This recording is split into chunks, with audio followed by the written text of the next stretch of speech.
சொல்லாதீங்க அத்தா. நான் உங்களை தான் நம்பிருக்கேன். என்னை கைவிட்டுடாதீங்க அத்தா. என்னை கைவிட்டுடாதீங்க.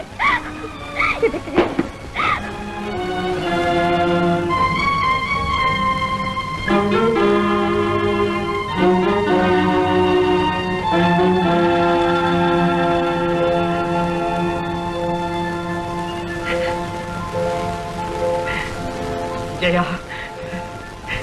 நீ என் சகோதரிதான். நீ என் சகோதரிதான் ஜெயா. ஐயோ, அண்ணாலும் கூப்பிடாத ஜெயா. அண்ணாலும் கூப்பிடு. மறுபடியும் சொல்றேன், நீ என் சகோதரிதான். நீ என் சகோதரிதான். நீ என் சகோதரிதான் ஜெயா. நீ என் சகோதரிதான் ஜெயா. நீ என் சகோதரிதான்.